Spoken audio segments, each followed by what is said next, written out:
మనోజ్, నువ్వు నా బిడ్డవి. లక్ష్మీ ప్రసన్న, విష్ణువర్ధన్ బాబు, మనోజ్ కుమార్. నిన్ను ఎలా పెంచానురా నేను? అందరికంటే నిన్నే గారాభంగా పెంచానురా. నీకే ఎక్కువ ఖర్చు పెట్టి చదివించాలని ప్రయత్నం చేశానురా. నువ్వు ఏది అడిగినా నేను నీకు ఇచ్చానురా. కానీ ఈ రోజున నువ్వు చేస్తున్న పని బిడ్డల గుండెల మీద తంతారంటారే, అలా తన్నేవరా. మనసు ఆవేదనతో కింగిపోతుందిరా. నేను మీ అమ్మ ఏడ్చుకుంటున్నావురా. జర్నలిజం ఉన్నది లేనిది, లేనిది ఉన్నట్టు రాస్తున్నారా. నువ్వు నన్ను కొట్టడం ఏంట్రా? నా బిడ్డ నన్ను తాకలా. ఇద్దరం ఘర్షణ పడ్డాం కొన్ని కారణాల వల్ల. ప్రతి ఫ్యామిలీలోనూ ఉంటాయిరా ఇవి. లేనివాడు ఎవరైనా ఉంటే ప్రపంచంలో ఒకరున్నారేమో, 1% ఉంటుందేమో. అటువంటి వాళ్ళ ఇంటికి వెళ్ళి కాళ్ళు గడిగి నిద్ర పూసుకోవచ్చు. భారత భాగవత రామాయణాలు చూశావు కదరా. ఏమిటిది? మీ అమ్మ ఎంత కుమిలిపోతుంది ఈ రోజున హాస్పిటల్ చేరింది. నీ వల్ల హాస్పిటల్ చేరుతాను. చూడు మనోజ్, నీకన్నీ ఇచ్చిన ఈ రోజున నువ్వు నా గుండెల మీద తనడమే కాకుండా అపకీర్తి తీసుకొచ్చావు. ఏదేదో రాశావు, ఏదేదో చెప్తున్నావు. కొంతమంది జర్నలిస్టులు ఉన్నది లేనిది, లేనిది ఉన్నట్టు రాసేవాళ్ళ తత్వం వాళ్ళకి. ఎందుకంటే టీఆర్పీ పెరగాలి. ఇది వాళ్ళ నైజం. మనం మార్చలేము. వాళ్ళందరి మీద మన కోర్టుకు వెళ్ళలేము.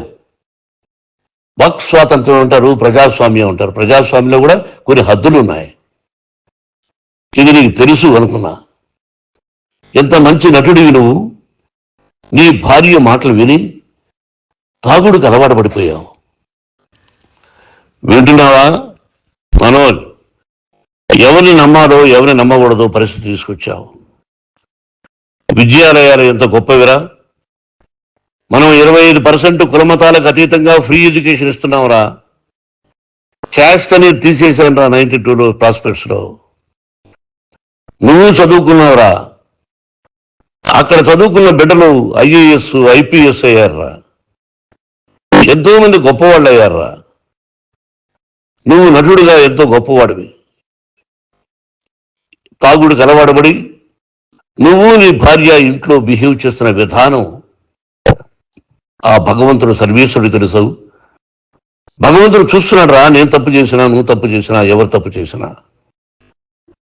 ఎంత అవకాశం ఇచ్చా మాట్లాడుకునేదానికి అందరికీ. ఇన్ని సంవత్సరాల్లో మన విద్యాలయాల్లో ఒక్క తల్లి కానీ ఒక తండ్రి కానీ ఏమైనా చెప్పారా? ఆ బిడ్డలు మన బిడ్డలు రా. మీరెంతో నాకు అక్కడ ఉన్నవాడు కూడా నా కూతుర్లు, నా కుమారులు. ఎంతమందికి ఫ్రీ ఎడ్యుకేషన్ ఇస్తున్నాము. వాళ్ళ దగ్గర ఏది ఆశించరా. నువ్వు ఎందుకు ఇలా తయారైపోయావు? ఎందుకు ఇంట్లో ఉండే పని వాళ్ళందరినీ కొడుతున్నావు? పనివాడు వాడు పని చేసుకోవడానికి మన ఇంటికి వచ్చాడు రా. ఆ పనివాడిని కొట్టడం చాలా మహాపాపంరా. నేను వేరురా. నేను దండించడం వేరురా. నేను ఎవరిని ఆ చిన్న చిన్న వాళ్ళని కొట్టి ఇచ్చేసి చేయలేదురా. సినిమా ఇండస్ట్రీలో మోహన్ బాబు కొడతాడు, తిడతాడు అంటే అది షూటింగ్లో జరిగి ఉండొచ్చేమో. కానీ ఇంట్లో ఉండి 10 సంవత్సరాల నుంచి 20 సంవత్సరాల నుంచి పనివాళ్ళు ఉన్నారు. నేను ఇంట్లో లేని సమయంలో వాళ్ళందరినీ కొట్టి వాళ్ళ ఫోన్ లాక్కొని ఒకడైతే చచ్చిపోవాలి. వాడు పోలీస్ కంప్లైంట్ ఇచ్చి ఉండొచ్చు. నేను వద్దు అని వాడిని బతిమాలాడు. పోలీస్ కంప్లైంట్ కూడా ఇవ్వలా. ఇంకైనా నువ్వు నీ భార్య మారి బయట ఉండండి రా అన్నాను నేను. లేదు డాడీ, తప్పు చేయలేని ఒకసారి వచ్చావు, మళ్ళీ తప్పు చేశావు, మళ్ళీ వెళ్ళావు, మళ్ళీ ఈసారి తప్పు చేయనన్నావు. ఏమండి వీడు తప్పు చేయడానికి మీ అమ్మ చెప్పింది. ఇంట్లో పెట్టుకున్నా. మళ్ళీ నువ్వు చేస్తున్నది, ప్రతిరోజు నువ్వు తాగుతున్న విధానం నీకే తెలుసు. ఇది ప్రజలు నమ్ముతారా లేదా అనవసరం నాకు. నేను నీకు చెప్తున్నా. ఇంతలో పులి స్టాప్ పెట్టాలా. 3 రోజుల నుంచి రకరకాలుగా రాస్తున్నప్పుడు నా మనసు ఆవేదనతో ఉంది. మళ్ళీ చెప్తున్నా, Mohan Babu university is greater than temples. Greater than temples. బిడ్డలను కాలేజీలో చేర్చుకునే ముందు చెప్తారు, అన్నయ్య ఎంత ఉంది యూనివర్సిటీ రూల్స్, ఇది మా పద్ధతి, మీకు ఇష్టమైతే చేర్చండి. గవర్నమెంట్ బిడ్డలు గవర్నమెంట్ ఏమిస్తుందో ఇంత పర్సంటేజీ వాళ్ళకు కూడా మీ దగ్గర ఎందుకు డబ్బు తీసుకుంటున్నాం అంటే దానికి అర్థం పరమార్థం చెప్పాము. దొంగతనంగా తీసుకోలేదు, ప్రతిదానికి చెక్కులు ఉన్నాయి, అదే అకౌంట్ ఉంది. దానిలో తప్పులు జరిగితే డిపార్ట్మెంట్ ఉంది. కాలేజీ నుంచి అయినా తప్పు జరిగితే గవర్నమెంట్ ఉంది. ఇవన్నీ నీకు తెలుసు. ఈ రోజున ప్రపంచంలోనే నెంబర్ 1గా చేయాలని మీ అన్న కష్టపడి ఇతర దేశాల్లో నెంబర్ 1 యూనివర్సిటీ టైఅప్ చేశాడు. ఈ రోజు నువ్వు చేసిన విధానం ఏమిటి? నువ్వే ఒకప్పుడు నాకు ఇవి ఏమొద్దు, నేను యాక్టింగ్ అన్నావు. ఈ రోజున ఏం చేస్తున్నావు? విద్యాలయాలు మీద పడ్డావు. తల్లిదండ్రులు చాలా గొప్పవాళ్ళరా. కొంతమందికి డబ్బు కట్టలేకపోవచ్చు, కట్టని వాళ్ళకు కొంత సహాయం చేసావు. అంతా సహాయం చేయలేము. బ్యాంకుల్లో డబ్బు కట్టాలి, లెక్చరర్స్కి డబ్బులు ఇవ్వాలి, యూనివర్సిటీ బ్రహ్మాండంగా నడపాలంటే మంచి లెక్చరర్స్ కావాలి. ఇవన్నీ తెలిసి చేస్తున్నావురా 32-33 సంవత్సరాల నుంచి. అది పక్కన పెడితే అందరినీ కొట్టడానికి వస్తావు. నీ అన్నం తిడతావు. ఒక వ్యక్తి వినయ్ గారు అనే ఆయన వ్యక్తి హెల్ప్ చేయడానికి వస్తే ఆ వినయ్ ఎవరు లజ్జాగుడికి చంపేస్తాను వాడు అన్నావు. ఇవన్నీ ఎంత తప్పురా? అంటే మీ నాన్నగారికి ఎవరు సహాయం చేయడానికి వస్తే వాళ్ళందరినీ లజ్జా కొడుకులు అంటావు, చంపేస్తానంటావు. మీ అన్నను చంపేస్తానన్నావు. చంపరా చూద్దాం మీ అన్న. నేనే అన్నా. తాగరా నీ ధైర్యం ఉంటే అన్నా. ఎంతమందిని చంపాలనుకుంటున్నావు? ఎంతమందిని చేయాలనుకుంటున్నావు? నువ్వు ఏం సాధించాలనుకుంటున్నావు? ఆలోచించుకో. ఈ ఇంట్లోకి అడుగు పెట్టడానికి నీకు అధికారం లేదు. ఇది నా కష్టార్జితం. మా నాన్నగారు 10 రూపాయలు 10 పైసలు కూడా ఇవ్వలేదురా. మంచి జన్మనిచ్చాడు మా నాన్నగారు. మద్రాసుకు వెళ్ళి వీధుల్లో అడుగు తిన్నాను రా. ఒక పూట కూడా భోజనం లేకుండా అడుగు తిన్నాను రా. న్యాయంగా మోహన్ బాబు తిడతాడు కొడతాడంటారు కానీ మోసగడం లేదురా. నీట్ పార్లమెంటేరియన్గా బయట వచ్చాను రా. నువ్వు నా పరువు ప్రఖ్యాతులు మంట గలిపావు. ఏమిటి నేను చేసిన అన్యాయం? నీకు జన్మనిచ్చాను, అదా నేను చేసిన పాపం. అందుకే ఇది నా ఇల్లు అన్నావు. నువ్వు నీ ఇల్లు కాదు. నీ కష్టార్జితంతో నువ్వు సంపాదించుకున్న ఇల్లు నీది. ఇది నా డబ్బు, నా కష్టార్జితం. నా కష్టార్జితంలో నేను పిలిస్తేనే మీరు ఇంట్లోకి రావాలి. అటువంటిది పోగొట్టుకున్నావు నువ్వు. ఆస్తులు అంటావా? ముగ్గురికి సమానంగా రాయాలా లేదా అది నా ఇష్టం. ఆస్తులు ఇస్తానా, లేకపోతే గంగపాలు చేస్తానా, లేకపోతే ఎవరికైనా దానధర్మాలు చేస్తానా, అది నాకు సంబంధించిందిరా. నా కష్టార్జితం రా. మీరు చేస్తున్న విధానం గుణగణాలు కావాలరా. ముందు తాగచ్చురా. ఎంత తాగాలి? నేను కూడా 1 or 2 పెగ్స్ తీసుకుంటా. ఇది తప్పు కాదు, జనానికి తెలియాలి. నా డబ్బు ఇది.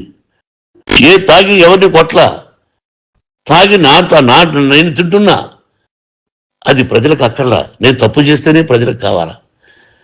ఇవన్నీ ఉన్నాయిరా. ఇవన్నీ తెలుసుకో. జర్నలిస్ట్ సోదరులారా, మీకు నా గతాన్ని తెలుసు, నా భవిష్యత్తు, నేను ఎక్కడి నుంచి వచ్చాను కూడా మీకు తెలుసు. ఈ రోజున మీరు రాస్తున్న విధానం, నా బిడ్డ నన్ను కొట్టాడన్నారు. ఎంత తప్పు! ఈ రోజున నా బిడ్డ మీద కోపంతో అవును చెప్పచ్చు. కాదు, వాడు నా మీద చెయ్యెత్తలేదు.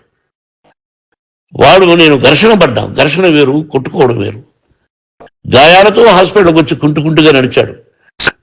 మళ్ళీ ఏమని పోలీస్ స్టేషన్కి వెళ్ళి చెప్పాడు. ఎవరో 2 ఉన్నారు, వాళ్ళిద్దరూ నా మీద దాడి చేశారన్నాడు. నా ఇంట్లో పనిచేస్తున్న వ్యక్తుల గురించి పోలీస్ స్టేషన్కి వెళ్ళి చెప్పవలసిన అవసరం అతనికి లేదు, హక్కు లేదు. పోలీస్ డిపార్ట్మెంట్ కూడా తెలుసుకోవాల్సిన విషయం. నా ఇంట్లో ఉండే వర్కర్స్ మీద నేను కంప్లైంట్ ఇవ్వాలి.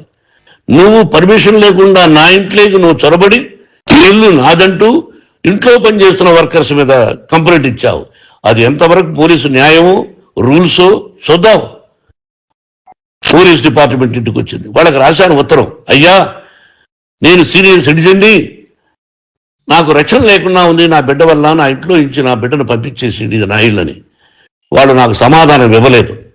ఇవ్వకపోగా ఎవరిని పట్టించుకోలేదు. ఇప్పుడు పోలీసు వాళ్ళు వచ్చి ఏమన్నా రూల్స్ ప్రకారం నా బిడ్డ ఇంట్లోకి రాకూడదంటే మాకు హయ్యర్ డిపార్ట్మెంట్, హయ్యర్ అథారిటీ వాడు ఫోన్ చేశారు, మీరు ఎవరిని స్టాప్ చేయొద్దండి, బయట నుంచి ఎవరైనా వస్తే వాళ్ళని స్టాప్ చేయండి అన్నారు. 2 రోజుల నుంచి 10 మంది 20 మంది వస్తున్నారు. వాళ్ళు అలా చూస్తూ నిలబడ్డారు. వాళ్ళు ఫోటోలు తీసుకున్నారు, వాళ్ళ మీద మళ్ళీ వదిలేస్తున్నారు. ఎవరిని నిందించాలి? But I give respect to the police department. వాళ్ళకి ఏ అధికారి ఫోన్ చేశాడో, ఆ అధికారికి ఏ పొలిటీషియన్ చేశాడో అది వాళ్ళకే వదిలేస్తున్నా. కాబట్టి వాళ్ళు పోలీస్ కంప్లైంట్ ఇచ్చినా కూడా మేము సంబంధం లేదని అంటున్నారు కాబట్టి నేను నా బిడ్డను నిన్ను నాపు చేస్తున్నా. నువ్వు ఇంట్లోకి వచ్చే అధికారం నీకు లేదు. నువ్వు వచ్చి నీ బిడ్డను తీసుకెళ్ళు. సంతోషం. నువ్వు రాలేదు, నీ బిడ్డను జాగ్రత్తగానే చూసుకుంటావు. Take care yourself daughter, that's all. మీ అమ్మ హాస్పిటల్లో అడ్మిట్ అయింది. రేపో ఎల్లుండో మీ అమ్మను పిలిపించి బాగైన తర్వాత ఇదిగో నువ్వు నీ కొడుకు బిడ్డను తీసుకెళ్ళి వాడికి అప్పచెప్పని చెప్తాను పోలీసు వాళ్ళ ఆధ్వర్యంలో. ఇది 100% జర్నలిస్టు సోదరులారా, పులి స్టాప్ పెట్టండి. మీకు కుటుంబాలు ఉన్నాయి, మీ యజమానులకు కుటుంబాలు ఉన్నాయి. మీ కుటుంబాల విషయాలు, మీ యజమానుల కుటుంబాల విషయాలు మేము ఎవరు జోక్యం చేసుకోరా. మేము నటీనటులం. మాది తప్పుంటే నటుడుగా నన్ను ఫెయిల్యూర్ అని రాయండి, నా నటన బాగలేకపోతే రాయండి.